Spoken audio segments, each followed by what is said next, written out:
Welcome to Start Writing. Due to the Christmas holiday and the New Year's holiday, Jay's been out of town, and so we haven't recorded a new episode for you. So this will be a re-release of one of our very popular episodes that was done near the beginning. It's episode 13. So I imagine a lot of you haven't heard this. This is called The Author's Promise. And in this episode, we will discuss how in the opening chapters of your book, you kind of lay out the type of story you're going to tell, and then how you fulfill that promise will determine how much people enjoy the story they've read. Particularly because in those early chapters, a lot of readers make the decision as to whether or not they're going to finish your book. I know very few readers who will review a book they haven't finished. But even if they push through and they do finish and didn't like it, they can leave you a review there. But if they walk away in those early chapters, sometimes it's because they don't like your writing, and sometimes it's because they realize this isn't the story for them. And so the author promise is something we're going to be talking about as far as that aspect goes, and how that has a big impact on how they're going to feel about the book after they've read it. So this week in critiques, I came across this passage, and it's in the opening chapter of a book that I've been reading.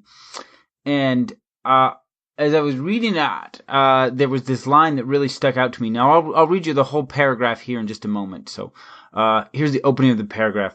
Her Sunday best was stained and torn, her legs and arms scraped from a nasty fall when the initial stages of panic set in over Clearwater. She was one of the lucky ones.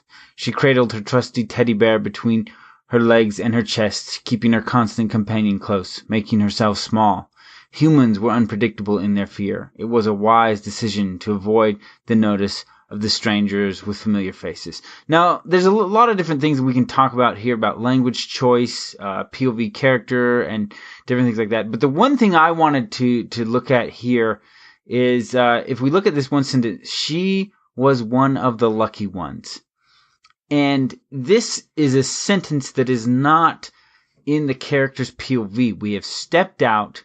The author's taking a broad look at all the events and making a judgment statement about this individual character. The problem is that this chapter is written while in third person, very much the POV of this little girl. And so it doesn't read as though these are her thoughts. It reads as though this is the author commenting on it. Now, if we go back 80 years in the writing community, we see this styling, right? Is the little did they know, but as they've done their research on writing, they found that readers don't like these kind of statements. They find them a little bit jarring. So it's one thing to be able to look at Agatha Christie, who does use these little did they know statements fairly often, and say, look, great writers have done it. I say, yes, but the research on writing and readers say that they don't like these little pieces. Now, the grand stories that Christie was telling were very entertaining. That's why she was so successful and continues to be bought and read today, because the plots were great and intriguing. However, these little statements that were in her book, these little did they know author commentaries, were not liked by readers. And we have the research to back that up. So that was just this short little thing for this week in critiques. And so here is the episode. Welcome to Start Writing. I'm Joe Bondowski. And I'm Jay Washburn. And we are finishing up our series on plot this month. Today we're going to be focusing on the author's promise and climax. As I've gone through the notes, there's going to be bits and pieces of this that we have covered before. So just be aware of that as we go in. And then there's a few addendums I wanted to kind of make, things that I've kind of come across since we've talked about this. In our discussion on Crisis, one of the things we talked about was Deus Ex Machina, right? The God in the machine coming to bail out your heroes. And one of the specific examples we discussed was Brandon Mull's Fable Haven, how the fairies come in and they just fix everything. And I actually heard Brandon Sanderson speak on this ending specifically. Wait, Sanderson speaking about Mull's ending. Yeah, Mull's ending. Talking about it as Deus Ex Machina, but then he brought up this, and what he mentioned, he said, one of the things people want when they read is a sense of wonder. And that is often found in fantasy as we explore magic and incredible worlds. And Mull was trying to give that sense of wonder to the reader. And while being aware that it was a Deus Ex Machina, the point of the book was to give fantasy readers a sense of wonder. And there hadn't been a strong sense of wonder in the book yet. And so he took advantage of putting that at the end. Because while there is a Deus Ex Machina moment there, what the reader really wants out of a fantasy is a sense of wonder, and he hadn't delivered that yet. So he put it there. I feel like I'm sort of a story architect rather than like a pantser, just figuring out as I go. But I would look at that ending and say, okay, we got the wonder right. Now let's put it in the right place. And I think it could be possibly more fulfilling for the story if it were, say, near the midpoint. I agree. I agree. What is it? I just read it like a couple months ago. It's like the last Mistborn novel that he just wrote, which is with Wax and Wayne. Yeah, I don't know. Bands of Mourning. That's what it is. Bands of Mourning. And in it, there is an incredible sense of wonder, and it is right before the crisis in the book. And it is, it's like you said, it doesn't come at the very end in the Deus Ex Machina moment. It's there. And so I think that works really well in the book. I'll have to read it. But no, I can agree with Sanderson that that's definitely something I look for as a reader. I love to be awed. Yes. To feel marvel at, the world or whatever. Yeah, so what's happening there. Definitely something I enjoy, but if you shift its position, then it doesn't have to steal the thunder. Exactly. And I agree with that. Like, when I read Fable Haven, I didn't love it. Like my friend Ben, he read like the entire series over a weekend. He enjoyed it so much. Oh, wow. And it took me about 2 weeks to read the Fable Haven. It's fairly short just because I just wasn't in love with it from the beginning. If you've read Fable Haven, you've met Seth, and Seth is insanely frustrating.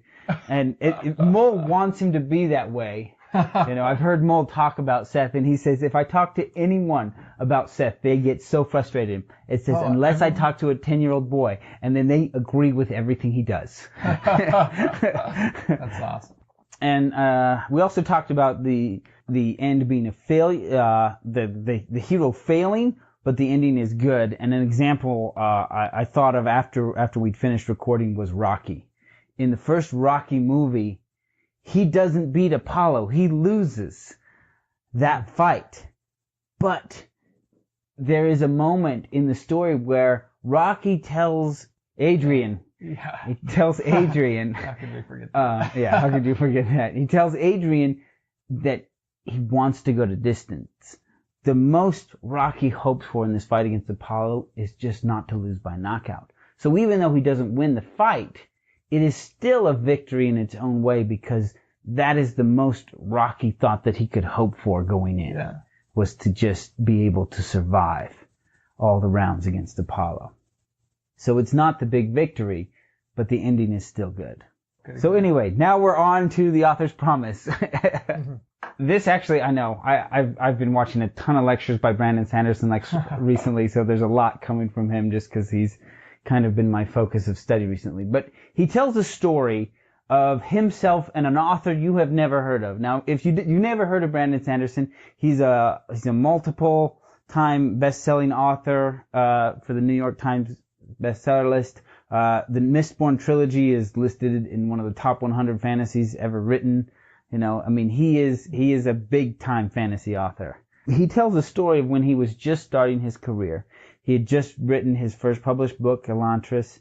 His books were starting to do fairly well, and his career, then he'd written a few more, was starting to take off. And there was another author who had just started publishing fantasy at about the same time, and his career never really went anywhere, and even his first novel was kind of a flop.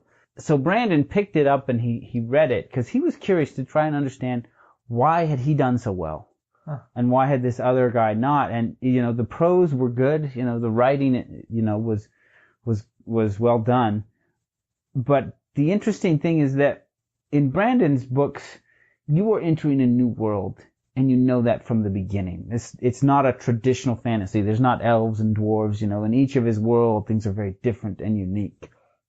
If we look at the Mistborn, you've got the Ska, you've got nobility, the Koloss, and I can't remember what Sazed's tribe is, But they've got their own kind of magic abilities. There are no elves, there's no dwarves, there's no wizards, you know. And so going in, you're in a very different fantasy world. And this other writer had written a very traditional fantasy, right? Very stock and traditional. A lot of, there was a big explosion in the 80s of all the elves and dwarves fantasy writing. About 75% of the way through this guy's book, he completely upends everything. And it's suddenly Did he say what the... He didn't go into the specifics, but it was no longer following the traditional fantasy story and the traditional fantasy world. Just like everything was upended. And, it was supposed to be this big element of irony and even kind of, a tongue-in-cheek comment on the way traditional fantasy was functioning at the time. The problem was that happened 75% of the way in the book. And so what we're looking at today is in your first chapter and in your first act, you make a promise to your readers. It's a promise about how you're going to tell a story, and it's a promise about the type of story you're going to tell. And Brandon made it clear up front he wasn't telling a traditional fantasy from chapter 1 of his books. I am not basically in Middle-earth with a different author, right? That's not where you are with a Sanderson book.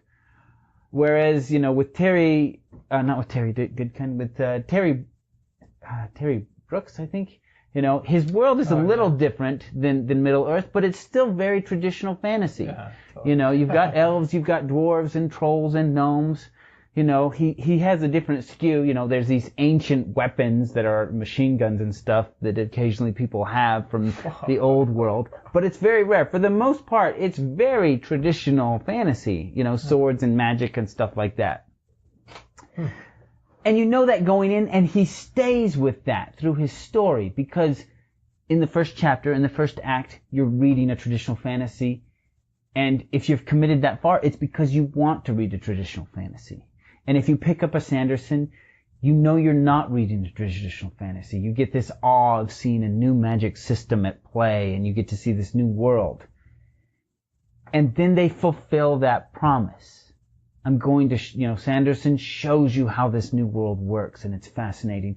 And Terry fulfills the kind of story you expect in a traditional fantasy. But this author that started his career at the same time as Brandon Sanderson, 3/4 of the way through the book, he said, I am not telling you that kind of story. He says, but that late in the book, if people have read that far, they want that kind of story.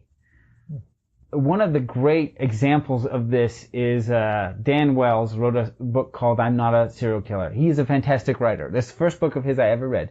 Great writer. And gripped me from the very first page. And then if you ask anyone who's read this book, if there's anything that bothered them, they will all tell you the exact same thing. The demon. And the reason that bothers so many people is because he comes in after Act 1.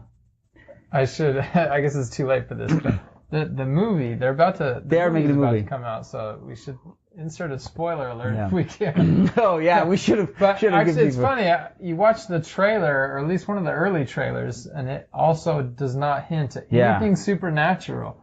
But and what happens in this book is Act 1 is about a kid who has a lot of predictors of becoming a serial killer, and he's fascinated with serial killers. And so you're in his mind as he's dealing with the challenges of adolescence, bullies and girls, and just connecting with family members. And it's a fascinating story, right? You're there in his therapy sessions with his therapist, and how he's trying to be normal without very normal functioning brain. And it's really interesting, right? And that's the story I wanted to read, about a kid dealing with the challenges of adolescence who is a sociopath. It was fascinating. And then all of a sudden a demon walks in. And I'm like, what am I reading now? Right? The author's promise was a bait and switch. Yeah. So when I reached that point in the novel, I actually felt somewhat relieved, because the first was just so heavy and realistic. And I mean, I loved it. It's a heavy... No, it's not that I didn't like it, but it was just Insert the Supernatural allowed me to just kind of relax and enjoy it more as a story and not have quite as much empathy for like this realistic, real world, actual kid. But the switch was jarring too. It is. I felt like I switched jarring. books. It does. Like It feels like I you read one switch book books. and now I'm reading this other book. Yeah, it does. It does. And it bothered a lot of people. A lot of people who read the book are very bothered, and a lot of people stop reading, because Kindle Unlimited has that statistic, and they'll tell you, a lot of people stop reading here when the demon shows up. Okay, so let's pretend this is your novel, this is your 8th draft, and someone tells you that this is a problem. What are you going to do to Act 1 to change that? How are you going to hint at the demon, or I think what are you going to...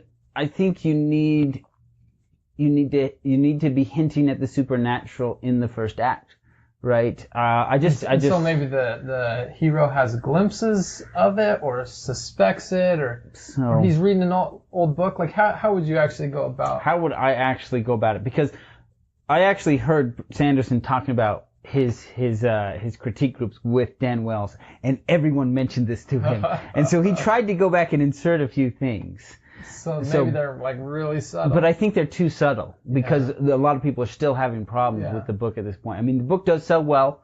It is very well written. But it's a tough point for people to get over. He mentions at one point in the book that this was before people knew about demons. And so I think maybe he needs to go back at the beginning of the book and maybe have, a newscast. Something needs to present this idea to a larger world. Even if that larger world rejects it, it puts that idea in the mind of the readers. Yeah. So that we're like, that's a possibility, because it really just feels like it comes out of nowhere when it happens, and it was super frustrating for me. I didn't read the book for 2 days. I was like, I don't know if I'm going back. You ruined the story, Dan. Why'd you do that? But no, it turns out it's still a fun story. But yeah, that transition is jarring. It is.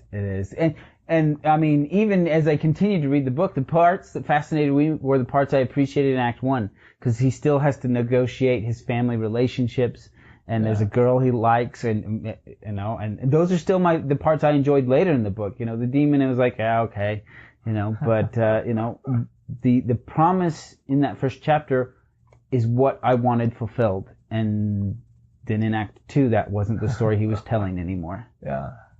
So the promise is a big deal, because there are hooks, and when we try to have conflict and everything, but the bottom line is, in that first chapter and in that first act, you tell your audience, this is the kind of story I'm telling. And then they make a decision if that's this kind of story they want to read. Well, and you're setting up that promise with your title and with the cover art. Title, cover art, how it gets tagged as far as genre goes. There's a lot of expectations that you create, and you gotta... But the first chapter really should do all that as well. Yeah, for sure. The first chapter needs to tell, because your voice is going to come out, and we'll cover voice next month. That's our next topic. But for me, like, even in my own book, when we're talking about mass hysteria, a lot of people were saying, well, you could just cut it off right here at the end of the mass hysteria. I was like, no, I need to tell people that it was a hoax, because my story it reads like a supernatural sci-fi fiction if I cut it off before people find out it was caused by a hoax. Right? Because that's what the story is about, is the fact that it's a hoax, and looking into that psychology and how that's possible. Cool. So this expectation thing, by the way, it connects to what we discussed about Deus Ex Machina. And I think I said this before, but it's okay to have a god swoop down and save the protagonist. If, in chapter 1, you talk about, okay, there are gods in this world, and if you pray the right way or do the right things, you can actually get the gods to come down and save you. And if you manage those expectations, then you can still, you're not limited in what you can do. You just got to set it up right. Right. Oh, I feel like I talked about Sanderson way too much, but I just keep going. I just finished whatchamacallit. What was the book? I just read it. Warbreaker. I just finished Warbreaker. And there is a guy who is the God King. but there is a limitation on his power, right? And there's a bunch of what they call gods. Like there's a debate as to whether or not whether they're gods or not, depending on which religion people are in. And the gods have the ability to heal someone, right? They can give up their life and perform an incredible miracle for someone. And people are constantly petitioning for them. And there's a character named Lightsong, and in the opening, he's just like, I don't know why I would ever give up my life to do one of these miracles for these people. I can't see that ever happening. Well, what limits the God King's power is that in order to enact a lot of his powers, he has to be able to speak. And when he was a child, they cut out his tongue. And so that because he had so much power, they didn't want him to be able to use it. They figured it just made him too powerful. And so at the end of the book, Lightsong performs a miracle and he heals the God King. And then suddenly there's this insanely powerful God going out and doing all this stuff. But it works because that's been a big plot throughout the whole story. Right? It's not Deus Ex Machina. It's something we have been working towards and discussing the entire time. Yeah, cool. That's awesome. That's a perfect example. Yeah, perfect example. Yeah, it was a perfect example. So sorry, there are spoilers galore here, guys. We should have warned you. Well, just put it in the description. Right? Spoilers for this book. Spoilers for this book. Yeah. And so with this author's promise, you're gonna, as you set up questions in the reader's minds, about different things going on in the book, you need to start fulfilling some of these questions and promises in Act 2, some of the smaller ones. And the reason for that is that when you start to fulfill on promises, readers begin to see how you will fulfill a promise. One, they see that you're going to, not you're just going to dump them off a cliff and leave things undone, because that happens. So by starting to fulfill promises in Act 2, readers see that you will fulfill promises, that you're keeping track of your threads and you're tying some off. And 2, they see how you do it. Do you answer questions and fulfill promises in a satisfying way? And so it's kind of important to address that in Act 2. And a big way you'll do this is your set pieces, as we've talked about that. Now, we've mentioned in shorter books, there's just not room for that. But in most books, there's room for a couple set pieces throughout it. Let me think. Oh, there was a book that I helped work on a while back called The Green Thing in the Mirror. And it's the supernatural book about this green thing in the mirror that like steals people into the mirror. Oh, right. Cool. The whole book is about them investigating this event and trying to figure out and understand it. And at the end of the book, we don't find out what it is. I was like, wait, like I will not forget the moment when we all read the final chapter. Everyone was angry, be like, hang on, the whole book was about finding this out, and we didn't. You backed out on your promise, right? That was the promise. This is a book written by one of your peers? Yeah. In your writing group? Purpose put in my writing group. I was like, that's what the book was about. You can't unfulfill that promise. That is why we read. So do you think, well, obviously one solution to that is to explain the green thing in the mirror. Right. That's what you want. Can you do the Rocky ending where it's like, okay. So how do you approach that without, right? Well, yeah, could you set up the expectations that there's something else that is the main thing, and it's not discovering what's in the mirror, but maybe it's, friendship or getting the girl back or... So, well, I think we need to look at this problem a couple different ways, okay? Because if you're a plotter and you reach this point, it's an easy fix. You can go one of two ways. Either you change the ending so that you find out what the green thing in the mirror is, or you stagger it, like Mistborn by Sanderson. The big thing is actually that the world is broken by these two gods who have been warring against each other. You don't even touch it till the second book. Right. You don't even realize that's what's going on into the second book. There are little hints throughout the first book, but unless you know what's coming, you can't recognize that they're there, right? And so as a plotter, you can structure it that way and be like, okay, I don't want to answer this question. So you change the whole promise so it's about a smaller question, one that you will answer in the first book, right? And so those are the two ways you can do that as a plotter. As a pantser, you're dealing with a much more difficult problem, right? I guess it depends on how much rewriting you want to do. You can address the problem the same way as a pantser if you're okay with a lot of rewriting. Yeah. But if not, I don't know. Like if you get to that end, you don't fulfill your promise, and you're not okay with a massive rewrite on your book at this point, I don't know. I think you just have to suck it up and fulfill your promise, right? Like, because there's only two options: a massive rewrite, or you just suck it up and be like, well, I promised, so I will deliver. Because if you don't, readers are going to be terribly upset and unsatisfied.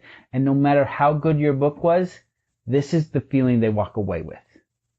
You know, when all is said and done. Like, I think I mentioned last podcast or 2 podcasts ago about the book about Renata on the alien planet, and then like all of a sudden she just like descends into godhood and leaves everything undone.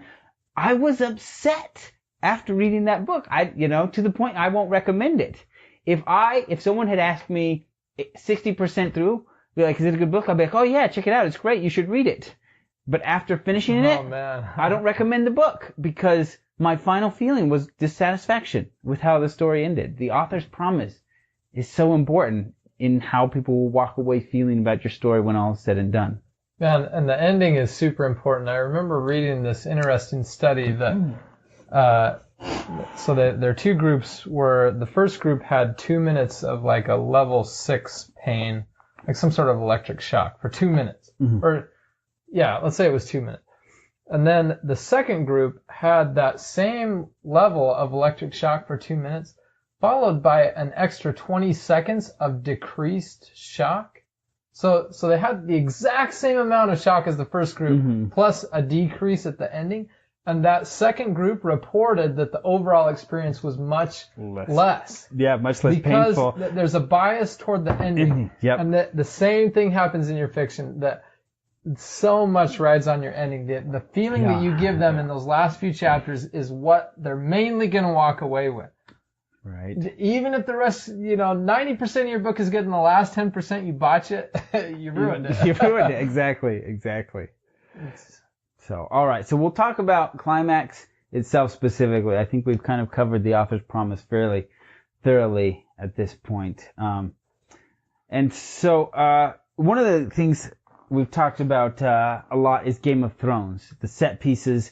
And I remember specifically Travis mentioned that a lot of times the climax doesn't feel like a climax because there's so many set pieces going on and there are no hotspots. So one of the things you want to look at in building that climax are hotspots, right? Where you take multiple subplots and you stack them all on each other in one grand moment. Now there's 3 that are kind of stock and trade for having your climax. One is the major conflict between the protagonist and the antagonist. Like that's what defines this is the climax, right? And then you usually will stack on a climax to the romantic storyline within it.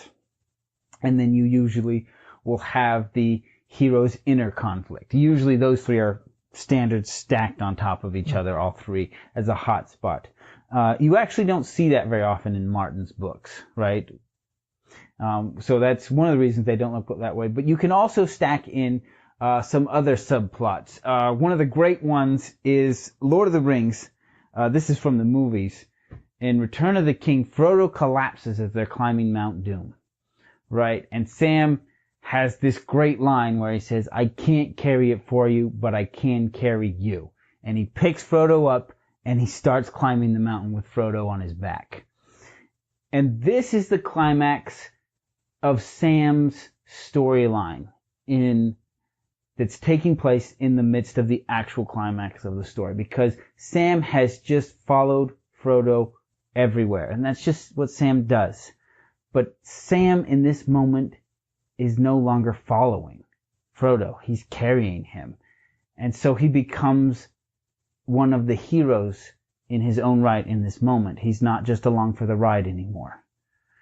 And so you have that subplot that climaxes along with all the other climaxes that are happening. The battle at Minas Tirith, the destroying of the ring, all of that is going on. And you also have this subplot stacking into that hotspot as well. Yeah, well, and so Gollum's plot line is resolved at that Yeah, point. Gollum's Yeah, subplot ends there. Aragorn leading the men into battle, essentially into their death, which is what creates the open path for Frodo and Sam to go. Like, yeah, all these just line up and finish kind of at the same moment, and you just have such a powerful ending. A lot of Hotspots stacking right there, yeah. Yeah, and so that's what makes a climax really powerful, is having all these events stacking together.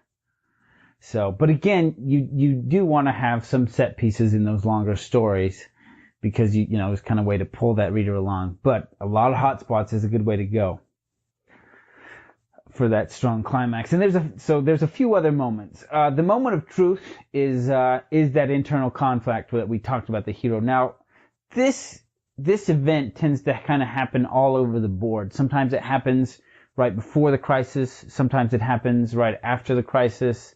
You know, sometimes it takes place in the midst of the big conflict. So if we look at Star Wars, our standard here, which we've really strayed from as we've talked about the author's promise, haven't we? Yeah. Anyway, so like the moment of truth for Luke is when he decides to trust in the Force for his final shot on the Death Star, and that takes place during the climax itself. You've got Mail, which we talked about for set pieces in non-physical conflict stories. Joe Fox proposes a hypothetical situation that if he had not been Fox Books, then they could have lived happily ever after from when they first met. And he proposes this question and creates this moment of truth for her before she goes to meet this stranger who ends up being him, right? And so that's a moment of truth that happens before the climax takes place. And so, like I said, they kind of, the moment of truth is not in a standard place. It kind of shifts all over a little bit, but it's always part of the climax. By the way, depending on your story, you can have an internal conflict and an external conflict happen at the same moment. Like maybe stepping forward to fight is the moral victory, and then it also becomes a physical victory. Other stories, they're going to be forced to not happen exactly at the same moment, but they still happen approximately at the same time. Well, and I mean, none of this can happen all at the same time. You still have to move through it sequentially, but it's, you know, you hit boom, hotspot, hotspot, hotspot, hotspot. So yeah, another moment is the let's roll, or the final charge. So a lot of times, like if you're dealing with a cowardly hero, this is the moment when they decide they're not going to run, but then they charge in towards that final conflict, right? This is where Luke goes in for his final shot, you know, like he goes down with his team, and that's kind of him. They're charging into danger there. So, or you could also look at it as the let's roll moment as when he signs up to join the rebellion and they're going to go attack the Death Star. You could kind of look at it either way there. But it's a moment when the hero chooses to charge towards danger. You know, it shows them as being bold and courageous in doing these things, because that's kind of a standard and important trait for a hero. If they don't have courage and boldness, they tend not to be the protagonist of a story. Right. So in Star Wars Episode 5, Yoda tells Luke that if he faces Luke Vader, he will fail, and if he goes to Star City, he will face Vader. And Luke says that he has to go anyway to save his friends. This is his let's roll moment, where he charges into danger for the sake of other people. So this is actually, I heard Brandon Mull talk on this, so I have to give him credit to this incredible idea. And this is about character connection to the climax. And the example he used is the movie Rudy. If you explain the climax of the movie Rudy to someone, it sounds terrible. It sounds terrible, because this is the climax of the movie. Rudy gets in to play football for Notre Dame for a single play. It doesn't change the way the game ends. They don't win or lose based on how he performs. It's nothing major about the football game, about the season. If Rudy's on the team, it's irrelevant to how all of that plays down. But when Rudy goes on the field, everybody cheers, right? It's like, Rudy finally made it. And the reason it is such an incredible moment is because of the character story that brings him there. Because in the story, you see how hard he has worked, and how much he has sacrificed, and how much he has wanted it, and just giving everything he had to get that moment. And so when you see all that the character has gone through and everything they have done, this moment that looks so irrelevant from the outside is this incredible climax in an unforgettable story. Because it's about how that character is connected to that climactic moment. And it's such a great example because if somebody told you this is the climax of my story, he's going to get on the field for one play and that's it. You think that is a terrible story. We're never going to tell that. And Rudy is a classic story that's incredible. You know, like if you've ever played sports in high school, you watch Rudy because it's just that incredible story of his dedication and sacrifice, you know? And so I love this idea and pointing out how the closer you can connect a character's personal journey to that climax, the more powerful it becomes, because that is all of the power behind the climax of Rudy. You have this incredible climax of an incredible story, not because of what actually happens in the climax, right? The physical climax itself is actually a really dull moment, but because the character's storyline is so strong, it makes it great. And so if you can take a great moment, like destroying a Death Star, and have a Rudy kind of character connection to it, just unbelievable. That's an unbelievable story. So you used the term physical, and then you also said character. Right. I tend to think of it as like a physical victory and an emotional victory. And it's true that he doesn't have a physical victory. I mean, he walks on a field. He walks on a field. Like that's it. There really is no physical victory, but the emotional. Anyway, I'm just like framing it with different terms. But yeah, I think of it as like the emotional side. Yeah. So, and one of the things to look at is the setting of the final conflict. And so this really falls into three categories. There is the only place that it can happen. So if we look at Star Wars, it has to happen on the Death Star. There's nowhere else you could have the climax of Star Wars. And then the other thing you can look at, depending on your story, is a fitting place. And so if you have a story about a child killer, the final conflict could happen on a playground. And so there's kind of this so creepy, this tongue-in-cheek, so thing creepy. that it's a fitting place to have this final conflict based on how your story has gone down, right?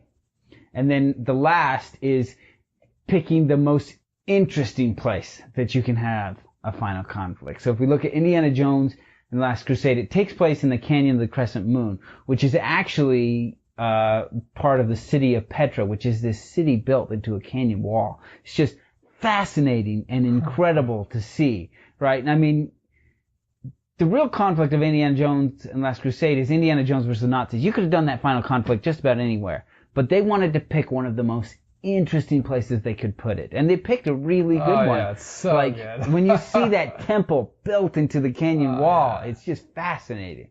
And so those are the three things you kind of want to look at the setting. You know, for some stories there is only one place it can happen, like Star Wars, but with a lot of stories it can happen in a lot of different places. And so you can then look at, do I want a fitting place, like the playground for a child killer, or do I want an interesting place, like the Canyon of the Crescent Moon? Yeah, that's cool. Yeah, just about kind of spicing that up a little bit. And then a lot of times in stories, we have the aftermath of the climax. And so this is, the villain is dead, but the roof is collapsing. So in Star Wars Episode 6, they kill the Emperor, but the Death Star is still blowing up, and Luke has to get out, and he's dragging Vader with him, right? So they still have to get out. They don't actually make it a big deal in Star Wars when this happens, but in some movies they do, like Toy Story. You have this huge climax where they are able to escape from Sid, who melts and destroys all these toys, but then they still miss the moving van and have to try and get on the moving van, otherwise they're left behind, right? And so it's kind of that, you know, but the bridge is falling or the roof is collapsing. And you'll see this a lot in movies, like Inception, right? They deliver the package finally at the very end, and then they have to try and get out in time. Oh, yeah. Otherwise, they're going to be stuck in the dream for years. Man, the ending of Toy Story is great. And to be honest, if I were to just look at that as a writer, I'd be like, well, it kind of seems like you have two climaxes. High climaxes. Yeah. Yeah. But for some reason, it just works.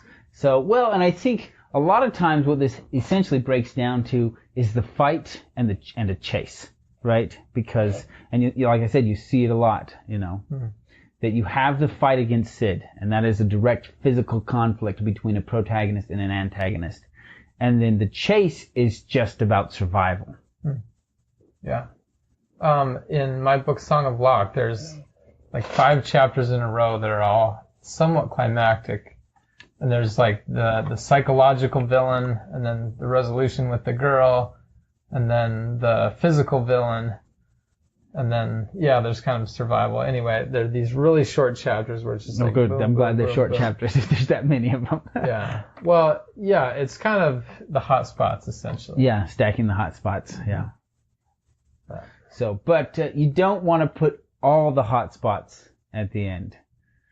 So, Brandon Sanderson actually warns people against that. He said he used to do it all the time, and everybody hated it. So, and he is now famous for his set pieces, like George R. R. Martin. Like anyone who reads Sanderson tells you, it's the great set pieces that just keep pulling you forward. That's cool. So, and I guess a final comment here is you want to push the climax as far as you can without being ridiculous, right? So let's say your final conflict is a fist fight between the protagonist and the antagonist. We'll be, well, let's up the stakes. Let's put it on top of a moving train. And then we'll put a bomb inside the train. And they did that in Mission Impossible, right? They just said, let's up the ante. And they even threw in a helicopter, right? We'll have a helicopter shooting at them. It'll be great. And I think it works pretty well. So, and even as I read it, it sounds ridiculous. We'll have a fist fight on top of a moving train with a bomb inside, and the helicopter shoots at them. It sounds ridiculous. But then you watch Mission Impossible, and it's awesome. And that's like the least ridiculous of the whole series. That first one. So, but so you want to push that as far as you can without crossing into the ridiculous. That's a good point. So... Okay, one final question before closing. So we talked about setting up expectations. How do you still have some surprise? How do you still catch your reader off guard while safely setting up expectations? Well, I think one of the things there is the red herring, right? It's the great tool of this expectation that isn't just something you won't fulfill. It's leading them in the wrong direction, right? It's so that so you fulfill a promise and they realize, okay, that can't be done now, right? It shuts down the red herring and in that moment, right? So you set up an expectation, but you have that surprise, and that's a big function of the red herring. And I think whatever your surprise is in the ending, the reader should have this moment where they're like, oh, and they think back to the 5 or 6 things that you had throughout the story that now that they know the ending, they're like, oh yeah, now I get it. Those were pointing exactly to this. Yeah. And I just didn't see it. So you've got to do it subtly, but I think they have to make that connection or you're going to have some Deus Ex going on. Yeah. Thanks for listening. As always, we would love it if you would tell a friend, share us with your author community, and recommend us. Let us know how you feel about the vocab episodes that we've recently started releasing. Or about anything in particular. If you feel we should go deeper into a topic we've discussed, go ahead and write us in and we'll try and do some more research. In the coming months, we're going to be trying to do what are called the exemplary episodes. We'll have a discussion piece on a topic. Then Jay or I will go through one of our manuscripts and distinctly, very focused, try to make those kinds of changes and adjustments, and then talk through the process. So we're going to release a couple of these episodes in the coming months to kind of see what it feels. We tried it once, and I feel like we kind of bumbled the organization on our side. So we do want to try it a few more times now that we've kind of stumbled and we've learned.